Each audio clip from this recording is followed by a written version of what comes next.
देखने वाले तमाम नाज़रीन के लिए खुदा ने नेकी और बदी की पहचान का दरख्त वाक़ईतन में क्यों लगा? क्या आपने कभी गौर किया है कि ये क्या खुदा कह सकता है? पहले से जानते हुए कि आदम और हवा उस के अक्सर ख़वातीन सांप से डरती हैं। इतने सारे जानवरों में से हम सांप को हकीर क्यों समझें? सिर्फ बाइबल ही आपको बता सकती है इन सवालात का बिब्लिकली जवाब।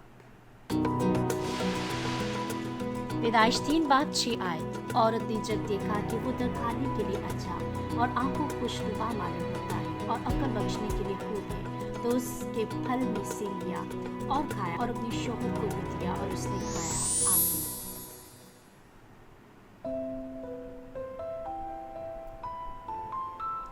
जो खुदा की मोहब्बत और इंसानी खेती के गहरे मंसूबे से बेखबर हैं, पूछ सकते हैं कि खुदा ने नेकी और बदी पहचान का दर क्यों लगाया जबकि तबाही तरफ ले जाएगा। ऐसे लोग हैं जो सोचते हैं कि एक इतनी खुशगवार जिंदगी हासिल की जा सकती थी। बागेदन में खुदा ने नेकी और का पहचान ना लगाया होता मोहब्बत के खुदा के तौर पर, बात में जानबूझकर तबाही की तरफ ले जाने के लिए नहीं लगाया गया था।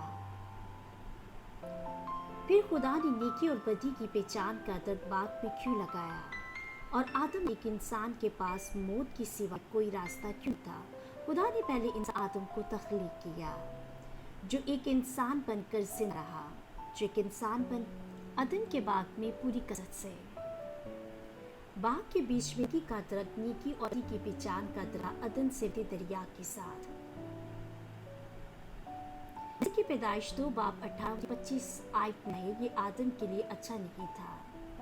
खुदा की नजरों में रहना, इसीलिए खुदा ने उसके लिए बना दी, उसके लिए मददगार के तौर पर, और वो एक जिस्म हो गई। ये इसलिए नहीं था कि आदम तन्हा महसूस करता था, बल्कि इसलिए कि खुदा वक्त के आगाज से तन्हा था, आदम के मुस्तकबिल से आगाह था और इंसानी काश के मंसूबे से भी। बाकी अदन में जिंदा आदम और उसकी बीवी अजानत पर खुदा के ताकदा फरमानी से खुश हुए, लेकिन उसे एक काम करने से मना किया गया था। तो दोनों को खबरदार किया कि नेकी और बदी की पहचान के दरख्त का फल ना आए, जो बाग के बीच में लगाया गया था। खुदा खालिक और उसकी मखलूकात के दरमियान साख्त और तरतीब को रख कर बनाया। अदन के बाग के बीच में नेकी और बदी की पहचान का दरख्त लगाया। ख्याल में आगे क्या हुआ? एक अरसे के बाद आदम और उसकी बीवी खुद तंबी को भूल के और दरख्त का फल खाया। शैतान खुदा के खिलाफ जाने के मौके का इंतजार कर रहा और हवा को तमाम जानवरों में सबसे ज्यादा चालाक सांप के जरिए मुसलसल आजमाया गया। आखिरकार आदम और हवा दोनों आजमाइश में पड़ गए और खुदा की कलाम की नाफरमानी की। पैदाइश 2:16-17 में खुदा ने उनको हुक्म दिया और कहा कि तुम हर दरख्त का फल बेरोक खा सकते हो, क्योंकि जिस रोज तूने उसमें से खाया तू मरा, लेकिन नेकी की पहचान के दरख्त न खाना, कि जिसमें से खाया तू मरा। पैदाइश 3:20 में आपने औरत से कहा, क्या वाकई खुदा ने कहा है कि बाग के किसी दरख्त का फल तुम ना खाना? उसने जवाब दिया, लेकिन दरख्त के फल से जो बाग के बीच में है, खुदा कहा है तुम उसमें से ना खाओ वरना मर जाओगे। खुदा के दुरुस्त हुक्म थे, क्योंकि जब तुम उसमें से खाओगे तो यकीनन मर जाओगे, जिसे औरत भूल गई थी। खुदा की तुम मर जाओगे। सांप ने उसे मज़ीद ताकी से आजमाया। सांप के हुक्म को मानने से इनकार किया, तुम यकीन मर जाओगे। पैदाइश 3:4-5 में सांप ने उसे दोबारा आजमाया और कहा, बल्कि खुदा जानता है कि जिस दिन तुम उसे खाओगे तुम्हारी आंखें खुल जाएंगी और तुम खुदा की मानित बन जाओगे। तब सांप ने औरत से कहा कि तुम किस ना मरोगे। शैतान ने चालाक सांप के जरिए औरत में लालच डाला और इसी तरह दरख्त उससे थोड़ा मुख्तलिफ दिखाई। औरत ने देखा कि दरख्त का फल खाने के लिए अच्छा है, खुशनुमा और हिकमत करने के लिए है। पैदाइशी बाप उसकी 6 में दर्ज है। औरत ने कुछ लिया और खाया, और उसने साथ अपने शौहर को भी कुछ दिया, उसने खा ली। बास कहते हैं आदम और उसकी ने दरख्त से खाया, जिसकी वजह से उनमें बुराई पाई गई। लेकिन खुदा की नाफरमानी से पहले उनमें कोई बुराई नहीं थी। उनके पास अच्छाई और बुराई के दरमियान इंतखाब करने की आज़ादी थी। अता नाफरमानी की आज़ादी काफ़ी अरसे गुजरने के बाद वो खुदा के हुक्म को ज़हन में रखने में ना रहे और शैतान सांप के जाल में फंस गए। जब दोनों ने खुदा की नाफरमानी की, बुराई दाखिल होने एक इंसान के तौर पर तख्लीक किया गया तो कोई बुराई नहीं थी। उन्होंने ना गुनाह किया और ना ही उनके दिलों में बुराई दाखिल हुई, जब तक कि उन्होंने नेकी और बदी के बीच के दरख्त से खाने का इंतखाब ना किया। रोमियो 6:23 रूहानी दायरे का एक कानून बयान करती है जिसमें गुनाह की मजदूरी मौत है। गुनाह करने के बाद आदम उसकी बीवी के साथ क्या हुआ? खुदा ने उनसे कहा तुम जरूर मरोगे, लेकिन वो नाफरमानी के बाद नहीं मरे। दोनों तवील अरसे रहे और जमीन पर बहुत से बच्चों को जन्म दिया। मौत का जिक्र खुदा ने किया। रूह की मौत से मुराद पूरी जिंदगी की जिस्मानी मौत।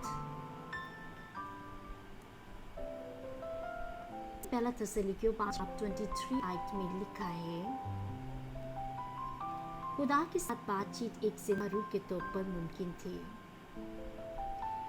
जान पर भी रूह का कंट्रोल था और जिस्म रूह का खैमा था। जब आदम और हवा ने खुदा की उनकी खिलाफ वर्जी की, उनकी रूह गुनाह की वजह से मर गई और खुदा चूँकि उनकी रूह गुनाह की वजह से मर गई, खुदा के साथ बातचीत मुमकिन नहीं रही। आखिरी बाकी अदन से निकल दिया गया, एक रूहानी जगह, जमीन से नीचे एक जिस्मानी जगह। तब से इंसानों की मुसीबतें शुरू हो गईं। मैं तेरे दर्द हम लाऊंगा, तू दर्द के साथ बच्चे जनेगी और तेरी रग़बत अपने शौहर की तरफ होगी और वो तुझ पर हुकूमत करेगा। आदम के गुनाह के सबब से ज़मीन लानती हुई, मुशक्क़त के साथ वो अपनी उम्र पर उसकी पैदावार खाएगा। मौत के बाद आदम और हवा खाक के आग में लौट जाएंगे। आदम की तमाम औलाद गुनाहगार के तौर पर पैदा हुई और गुनाह की उजरत के तौर पर मौत के रास्ते पर चले गए। किस किस्म की लानत सांप को मिली? शेखसानी पर हवा किसने आजमाया? पैदाइश बाब 14 आयत में खुदा ने सांप से कहा, और खुदा ने सांप से कहा, इसलिए कि तूने किया तो सब छुपाओ और दशे जानवरों में मालूम ठहरा।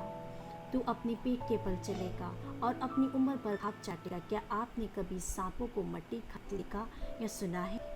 हकीकत में सांप मेंढक, चूहे या परिंदे जैसे जानवरों को खा। कलाम मुक़द्दस के वसीला से इस कहानी मायनों को समझें। मुकाशवा 2:20 सांप हवाला देता है शैतान और शैतान को। जब खुदा ने को मट्टी खाने को कहा, धूल ज़मीन की मट्टी से बने इंसान की अलामत है।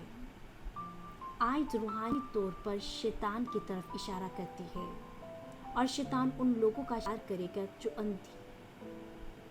पहला पत्रस 5:8 आयत बयान करती है कि शैतान आजमाइश लाएगा और बुराई करने वाले और गुनाह करने वालों के लिए, चाहे वो खुदा का फर्जंद हो या दुनिया का फर्जंद, दुश्मन ईमान का दावा करने वालों को धोखा देते हैं, लेकिन खुदा के कलाम में बहुत कम यकीन रखते हैं। वो मौत के रास्ते पर वापस जाते हैं। खुदा ने नीक व बद की पहचान का दरख्त बाग के बीच में खाने के लिए ही लगाया था कि इंसान तबाही की तरफ चला जाए, लेकिन खुदावंद अपनी हैरत अंगेज मंसूबों के वसीला से अपनी कुदरत को ज़ाहिर करता है। बहुत से लोग सोच सकते हैं कि आदम और हवा जिंदा थे अदम के बाद में एक बहुत खुशगवार जिंदगी में, ताहम आदम और हवा हकीकी और मोहब्बत को नहीं जानते थे, क्योंकि उन्होंने मसीह मुश्किल परेशानी का तजर्बा नहीं किया था। अगरचे अदन के बाद में पूरी तरह से, लेकिन ये खुश जिसकी वजह से वो खुदा की कदर और उसके शुक्र को नहीं समझते, सांप के ज़रिए उनकी आजमाइश की वजह और उस दरख्त के फल को खाकर नाफरमानी की, वो हकीकी के दरमियान फर्क और वहाँ से निकल जाने के बाद उन्होंने उदासी और आंसू, दर्द, नाखुशी और मौत का सामना किया। आदम और हवा को आखिरकार आज़ादी का एहसास और बागेदन में खुदा की तरफ फरमानी। आप खुदा के सच्चे फर्जंद बन सकते हैं और इसका तजुर्बा के बाद ही आप खुदा की सोबत में कायम हो सकते हैं। इसी वजह से खुदा ने आदम को आज़ाद मर्जी अता की और उनके बाग के बीच में नेकी और बदी की पहचान का दरख्त लगाया। उन्होंने अपनी फल खाया क्योंकि खुदा ने उन्हें ज़ादाना तौर तोड़ा था। उन्हें तजर्बा करने का मौका फराहम करना और ज़िंदगी खुशियाँ और गम दोनों इंसानी काश के लिए उन्हें इस पर मुश्किल करना पड़ा और फिर मोहब्बत, खुशी और शुक्रगुजारी की हकीकी कदर को समझ पाए। वो अपने दिल की गहराई खुदा की मोहब्बत को समझ पाए। खुदा ने उनके बाग के बीच नेकी और बदी की पहचान का दरख्त लगाया और इंसानी खेती के रिश्ते को पूरा किया। हवा के जरिए बनो इंसान कह लें कि लोग खुदा की मोहब्बत को महसूस कर सके और हकीकी खुशी से खुश हो सके। मुझे मेरी खुद मोहब्बत जिएंगे। आज़ाद मर्जी के सच्चाई का इंतखाब करें और अमल करें। पहले खुदा से मोहब्बत करो, खुदा की खुशी और हद बने। मैं आपके लिए दुआ करती हूँ। आसमानी बाप, आप मोहब्बत के आपने हमारे साथ सच्ची अपने के लिए इंसानी काश का सुबह बनाया। इसे आपने नेकी की पहचान की तरफ लगाया। हमको आप ज़ीन पेशवेंट का एहसास हमें बेदार ताकि हम काट सकें। सच्चे मुबारक लोग जो मोहब्बत करते हैं। हम खुदा हमेशा हमारी हिफाजत करे और उन लोगों की हिफाजत करे जो अभी देख कर उसे पूर्णता फरमा। उनकी रूह को तरक्की और जिस्मानी तौर पर बता फरमा। आप हम आपका शुक्र